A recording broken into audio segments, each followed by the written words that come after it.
JP Bharat live, Bharat की बात JP के साथ। झारखंड प्रदेश कांग्रेस कार्यालय में प्रेस कॉन्फ्रेंस का आयोजन किया गया। कांग्रेस प्रदेश अध्यक्ष केशव महतो कमलेश ने कहा कि आज ऐतिहासिक दिन हूल दिवस है और राज्य की आज़ादी के लिए संथाल परगना में 7,000 आदिवासी एकत्रित हुए थे। उन्हें श्रद्धा अर्पित करता हूं। देश के पीएम से मांग करता हूं कि हमारा रांची हवाई अड्डा जिस प्रकार बिरसा मुंडा हवाई अड्डा के नाम से नामकरण हुआ है, उसी प्रकार संथाल के सम्मान के लिए देवघर के हवाई अड्डे का नाम सिद्धू कानू चांद भैरव के नाम से किया जाए। वक्फ संशोधन बिल के विरोध में राज्यसभा में 95 लोगों ने इसके विरोध में मतदान किया। भारी बारिश के बावजूद रांची में बीते दिन हजारों लोग जमा होकर उसका विरोध किया। इमरान प्रतापगढ़ी जब राज्यसभा में बोलते हैं तो लाखों लोग सुनते हैं। इससे भाजपा को काफ़ी समस्या होती है। आप सभी जानते हैं कि हम सभी लोगों ने दुमका से लेकर भोगनाडी तक पैदल यात्रा किया। भाजपा के दो नेता चंपई सोरेन और लोबिन हेम्ब्रम ने टारगेट कर भोगनाडी में उपद्रव मचाया है। इस प्रकार की साजिश कराया। वहाँ काफ़ी भीड़ होती है। पहले कभी ऐसी बात नहीं हुई। इस साजिश का जाँच होना चाहिए। संबोधित किया।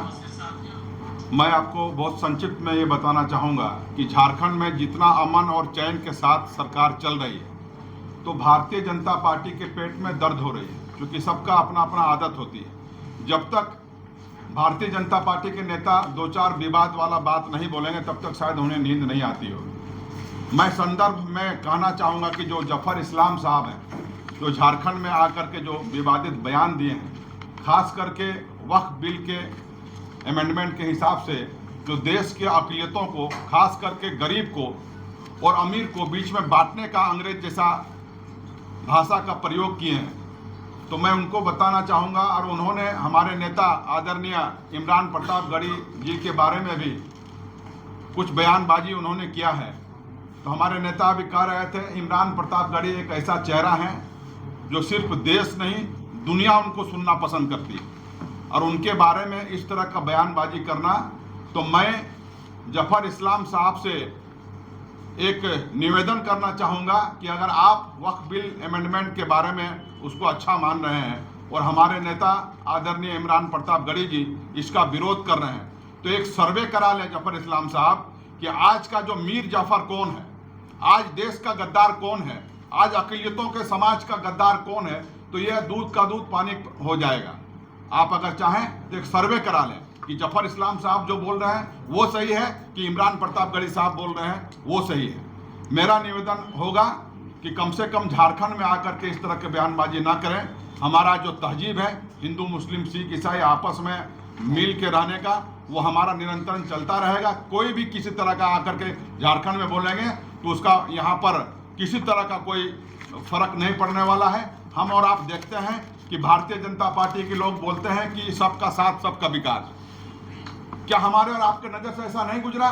मेरे अपने जीवन में पहला बार ऐसा देखने को मिल रहा है कि हमारा 140 करोड़ देश के इस 140 करोड़ वासियों के बीच में एक कोई जनप्रतिनिधि कह रहा है कि दुकान भी खुलेगा तो नाम देख करके खुलेगा।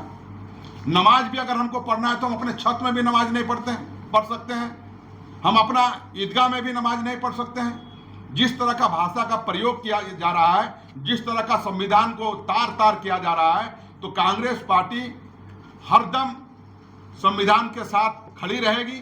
और कांग्रेस पार्टी सबके लिए है, हिंदू मुस्लिम सिख ईसाई के लिए है। हम मिल करके वैसे तानाशाह जो संविधान के खिलाफ में अपना आवाज बुलंद करेगा तो कांग्रेस पार्टी उसको कुचलने का काम करेगी। धन्यवाद। ऑलरेडी दिल्ली में क्या है कि जब कभी भी कांग्रेस पार्टी के नेतृत्व में सरकार बनेगी, निश्चित तौर पर इसको हम रोल बैक करने का काम करेंगे। भारतीय जनता पार्टी के प्रवक्ता ने हमारे विपक्ष के जो नेता, कांग्रेस पार्टी के नेता और विशेष करके नाम उन्होंने एक तरह से इशारा किया इमरान प्रतापगढ़ी जी के बारे में। इमरान प्रतापगढ़ी जी आज के दिन में देश के अंदर में कांग्रेस पार्टी में और राष्ट्रीय राजनीति में राजनीतिक नक्षत्र में धूमकेतु की तरह चमकने वाला एक सितारा है। इमरान प्रतापगढ़ी जब राज्यसभा के अंदर में पार्लियामेंट में बोलते हैं तो लाखों और करोड़ों की तादाद में लोग उनको सुनते हैं, और बाहर में जलसों में बोलते हैं, सभाओं में बोलते हैं तो उनको सुनते हैं। कम उदाहरण है कि देश के अंदर में इतने कम समय में कोई राजनेता ने पब्लिक के साथ में इतनी अच्छी तरह से कनेक्ट करने का काम किया है। तो हम ये कहना चाहेंगे भारतीय जनता पार्टी के नेताओं को कि अपनी निष्ठा प्रदर्शित करने के लिए अनर्गल प्रलाप करना बंद करें। वक्फ अमेंडमेंट एक्ट जो मूल भावना है संविधान का, समानता के अधिकार का, अक़लियतों को उनका अधिकार देने का, इसका अनादर करने का काम किया है और निश्चित तौर पर हम लोग आखिरी दम तक इसका विरोध हम करेंगे। और वर्गलाने की बात, भारतीय जनता पार्टी जिसको अजान से विरोध है, नमाज से विरोध है, अक़लियतों के विकास से विरोध है, और वो भारतीय जनता पार्टी जिसके पास में पार्लियामेंट में ना लोकसभा में एक सदस्य है, राज्यसभा में भी एक आध दो थे, उनका भी कार्यकाल पूरा हो गया, खत्म हो गया। राष्ट्रीय राजनीति में जो ऑफिस बेरर एक आध उनके बचे हुए थे, उनको भी उन्होंने समाप्त किया।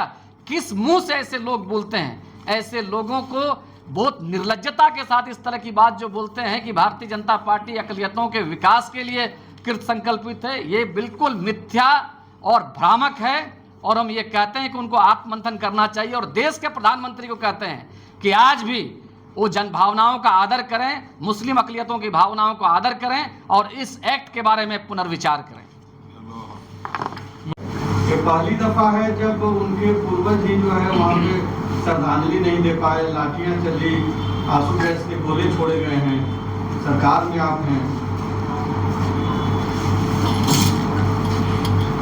देखिए, आप सभी जानते हैं कि अभी तक कभी हम लोग भी काफ़ी संख्या में दुमका से लेकर भोगनाडी तक की यात्रा, पद यात्रा की है कांग्रेस पार्टी के तहत।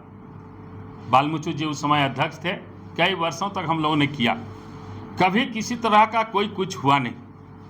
और इस बार सोची समझी साजिश के तहत वहाँ पर भाजपा के 2 नेताओं को टारगेट दिया गया था कि आप लोग डिस्टर्ब कराइए, और इसी का यह परिणाम है।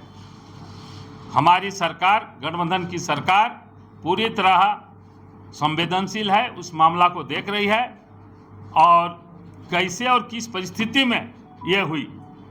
हमारे उपायुक्त महोदय जो या एडमिनिस्ट्रेशन है वो तो अलॉट करते हैं समय सबका। हम लोग का भी जो कार्यक्रम आज था जाने का, हम लोग का भी समय अलॉट हुआ था। झारखंड प्रदेश कांग्रेस कमेटी को, जेएमएम को भी समय अलॉट होता है, भाजपा को भी अलर्ट होता है। दूसरे जो भी दल वहाँ जाते हैं, ये शुरू से चूँकि बहुत भीड़ वहाँ पर होती है, चारों ओर से लोग वहाँ आते हैं, इसलिए वो भीड़ को नियंत्रित और कंट्रोल करने के लिए एक सिस्टम से वहाँ पर श्रद्धांजलि हो, उसके लिए ये व्यवस्था की गई है। उसी में आज तक आप समझ सकते हैं कि कभी इस तरह की बात नहीं हुई।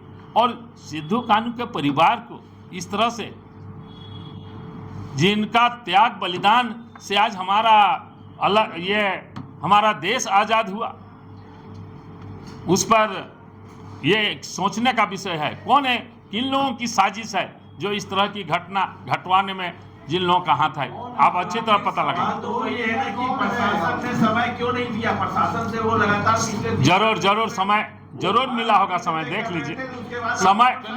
समय सबको मिलता है, समय सबको देखिए, उन लोगों को उस्काया गया होगा कि आप लोगों ने जमीन दिया, आप लोगों ने शहादत दी, और आप लोगों को समय मतलब दूसरे हिसाब से समझे।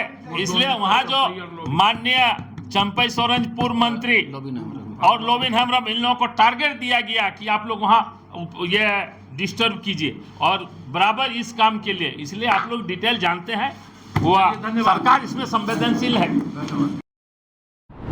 जेपी भारत लाइव, भारत की बात जेपी के साथ। वीडियो को लाइक करें, शेयर करें और चैनल को सब्सक्राइब करें।